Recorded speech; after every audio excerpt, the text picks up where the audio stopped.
బ్రిటన్లో ఏవైతే లేటెస్ట్గా జరుగుతున్నటువంటి సంఘటనలు, ఈ సంఘటనల్లో ఎస్పెషల్లీ 17 ఏళ్ల అబ్బాయి 9-10 సంవత్సరాలు ఉన్నటువంటి పిల్లల్ని హత్య చేయడంతో పాటుగా 9 మందిని దాకా కత్తులతో పొడిచి గాయపరచడం, ఇంకొక 2 టీచర్లకు కూడా గాయాలైనటువంటి సంఘటన ఏదైతే ఉందో దాంతో ఆగ్రహించినటువంటి ప్రజలు రోడ్లెక్కి ఉద్యమిస్తూ ఎక్కడికక్కడ ఈ శరణార్థులు ఉన్నటువంటి హోటళ్ళ దగ్గర, శరణార్థులు ఉన్నటువంటి ప్రదేశాలు ఆందోళనకు దిగుతూ ఉండడం, ఉద్యమాలు చేస్తున్నటువంటి వేళ కీలకమైనటువంటి పరిణామాలు చోటు చేసుకుంటున్నాయి.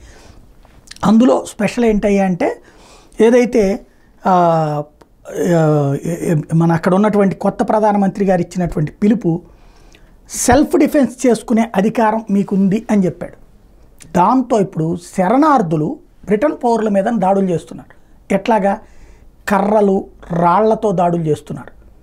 అంటే నిరసన తెలిపే హక్కు ఎవరికైనా ఉంటుంది, అది వాళ్ళకైనా వీళ్ళకైనా.